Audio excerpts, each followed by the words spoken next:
உங்கள் அனைவரையும் தமிழன் ஃப்ரேம் சேனலுக்கு வரவேற்கிறேன். இந்த வீடியோ நம்ம பார்க்க போகிறது ஆடு 3 அப்படின்ற ஒரு மலையாள படம் தான்.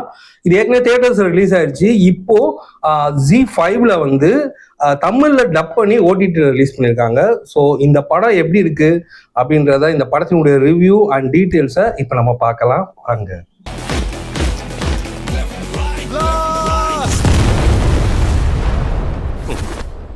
என் பேக்ல பேங்காக்கும் முன்னாடி மையாமியும் இருக்கு.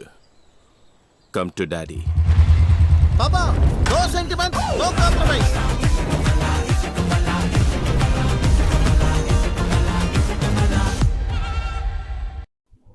ஆடு 3 இதனுடைய கதை என்னன்னா, இது ஒரு டைம் டிராவலை பேஸ் பண்ணின கதை.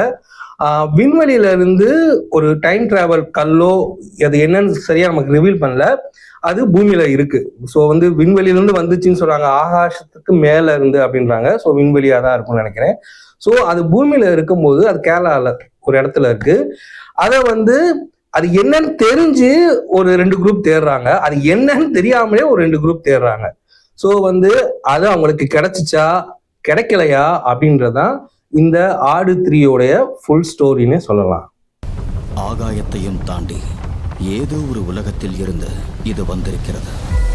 முன்னோர்கள் அப்படித்தான் எங்களிடம் கூறியிருக்கிறார்கள். ஏதோ ஒரு அதீத சக்தி இதற்குள்ளது. மைசூர் ராக்கெட். இதை தேடி பல துஷ்ட சக்திகளும் பல காலங்களில் வரும். இதற்காக யுத்தங்களும் நடக்கும். இந்த படத்தினுடைய டைரக்டர் வந்து மிதுன் மானுவேல் தாமஸ்.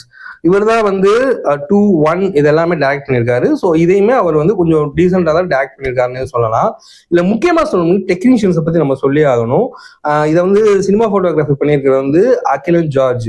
இவரை நான் ஏன் சொல்றேன்னா, இந்த படத்திலே வந்து பேரலா வந்து பாஸ்ட் டென்ஸ்ல, அதாவது 1790 நடக்கிற ஒரு ஹிஸ்டாரிக்கல் மூவ்மெண்ட்லாம் காமிப்பாங்க.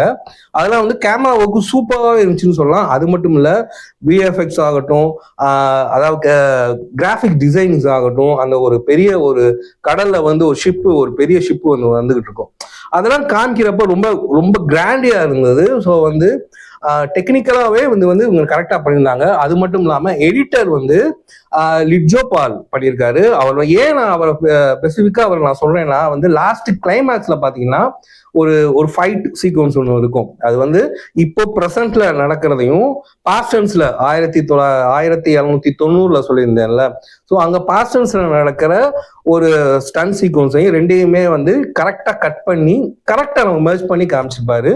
ஸோ இந்த டெக்னிக்கல் ரீதியாகவும் சரி, கரெக்டா ஒரு சூப்பரான ஒரு அட்டெம்ப்ட்னே நம்ம சொல்லலாம் இந்த ஆடு 3 படத்தை.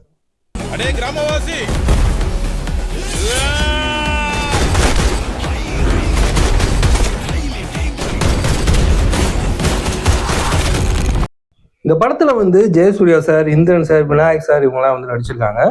இவங்கெல்லாம் வந்து சூப்பராக பெர்ஃபார்மன்ஸ் பண்ணியிருக்காங்க, அது நமக்கு சொல்லவே தேவையில்ல. இருந்தாலும் இவங்களோட கேரக்டருமே நல்லபடியா, இவங்க மூணு பேரோட கேரக்டர் வந்து சூப்பராக டிசைன் பண்ணியிருந்தாங்கன்னே சொல்லலாம். காமெடிஸும் வந்து அங்கங்க ஒர்க் அவுட் ஆயிருக்குன்னு சொல்லலாம். ஏன்னா வந்து இந்த ஜெயசூர்யா சார் கூட சில குரூப்ஸ் எல்லாம் இருப்பாங்க, அவங்க வந்து ஜெயசூர்யா சாரையே ஓட்டிகிட்டு இருப்பாங்க. ஸோ வந்து அந்த மாதிரி விஷயங்கள், ஜெயசூர்யா சாரோட அவங்க அம்மா வந்து அவங்கள மதிக்கவே மாட்டாங்க. இந்த மாதிரி வந்து காமெடி வந்து அங்கங்க ஒர்க் ஆயிருக்கு. ஒரு கேரக்டர் வந்து ட்ரம்ப்ட போய் மணி எக்ஸ்சேஞ்ச் பண்றதுக்காக போவாங்க.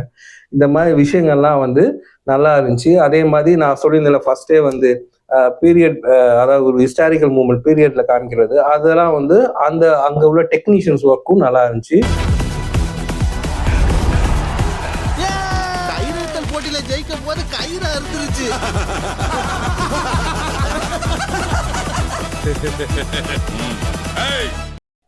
இந்த படத்துல உள்ள பிரச்சனை என்னன்னு பாத்தீங்கன்னா, வந்து இந்த படத்துல எல்லா கேரக்டரையுமே ஓப்பன் பண்ணும்போது, அவங்க இன்ட்ரடியூஸ் பண்ணும்போது ஒரு பெரிய பில்டப் மியூசிக் போட்டு ஹை ஸ்பீட்ல அவங்கள காமிச்சு ஒரு பில்டப்பா அவங்களோட ஷார்ட்லாம் வச்சுதான் ஓப்பன் பண்றாங்க.